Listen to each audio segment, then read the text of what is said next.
Picture this. You just got a raise, a real one, and you're floating. You walk into the office feeling 10 feet tall. Then you hear it 2 desks over. Someone mentions their number, and it is bigger than yours. Just like that, the floating stops. Nothing in your bank account changed. The raise is still there, every dollar of it. But somehow, it just went from a win to a punch in the gut. You felt this, maybe not at work, maybe scrolling, or at a reunion, or parked next to a nicer car. The good thing you had stopped feeling good the second you saw someone with more. Here's why. Your brain doesn't measure money the way a calculator does. It doesn't see an amount, it sees a rank. It's why the same $70,000 feels rich in a small town and barely okay in a big city. The number didn't move, the people around it did. And this quiet little scoreboard in your head runs more than you'd think. How happy you feel, how much you spend, and when you finally decide you have enough. So let's go find that scoreboard. Let's see exactly how it works and how to take it off autopilot, so a stranger's number stops deciding your mood. Start with a simple question. Imagine someone hands you 2 job offers. The first offer pays $50,000 a year. Everyone around you, your friends, your neighbors, earns $25,000. Now the second offer, $100,000, double the money, but everyone around you earns $200,000. Same prices in both worlds. A coffee still costs a coffee. Easy, right? Take the $100,000. Twice the money, twice the life. Your gut already grabbed it. Except when researchers actually put this to people, most of them didn't. Most chose the $50,000. Sit with that for a second. People gave up half their real spendable income just to be the top earner instead of the bottom one. And it wasn't a one-off. Economists even have a name for it. Money is a positional good. We don't value it for what it buys, we value it for where it puts us. Which means, how much do you make was never really the question. The one your brain is actually asking every single time is, compared to who? So are we just broken? Petty? Ungrateful? Wired wrong? Not even close. This instinct is ancient, and for almost all of human history, it's the thing that kept you alive. For most of that history, you didn't live among millions.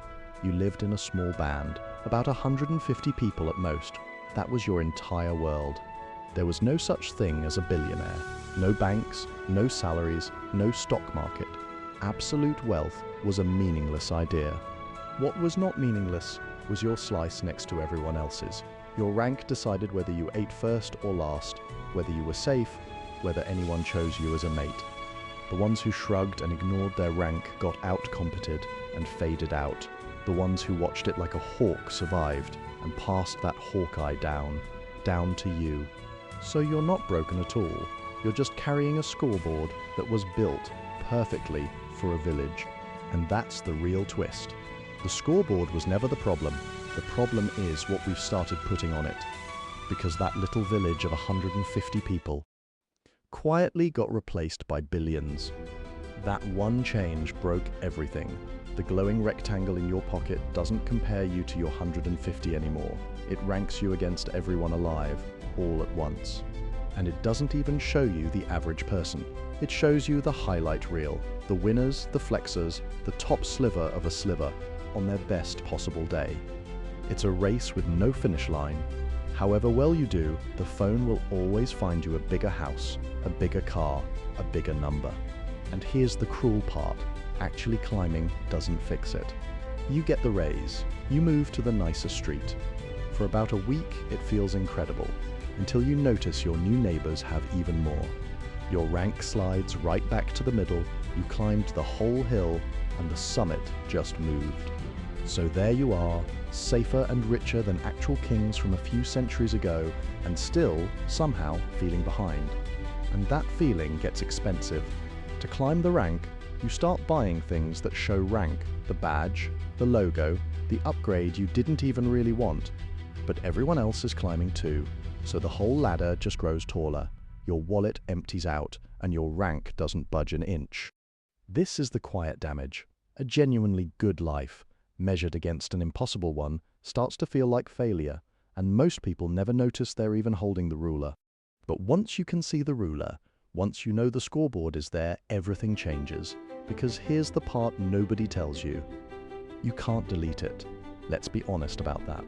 This wiring is millions of years deep, and no amount of willpower flips it off.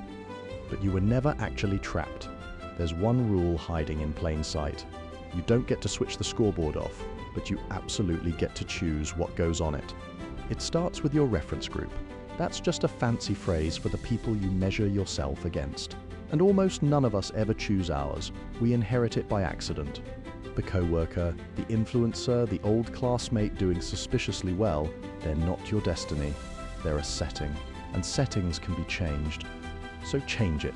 Swap those towering strangers for the one rival who's actually fair. The you from a few years ago. Line yourself up against past you, and a raise becomes a pure, clean win. There's nobody on that scoreboard to lose to. There's just how far you've come. Next, define enough. Not as a rank, but as a real number. The income, the savings, the life that would genuinely be plenty for you. Then draw that finish line and plant a flag on it. Because a rank can never be finished. There's always someone above you. But a number? A number you can actually reach, and then you get to stop running. Last one, opt out. You're entered in a dozen races you never signed up for, so let people win the ones that don't matter to you. You don't owe every scoreboard a performance. The scoreboard keeps running, that part isn't up to you. But what counts on it, who's playing, where the finish line sits, that was always yours to set. And the day you actually set it, something lifts. You stop handing strangers the remote control to your own mood. So back to that office, that raise, that coworker with the bigger number, it's going to happen again, probably by next week. But this time, when you hear it, nothing. It's just noise now, a number in somebody else's game. And you turn, and you walk toward your own flag. Your raise still feels good, because it's yours on your terms. Now, this scoreboard is only one trick your brain plays with money. The next one might be costing you even more.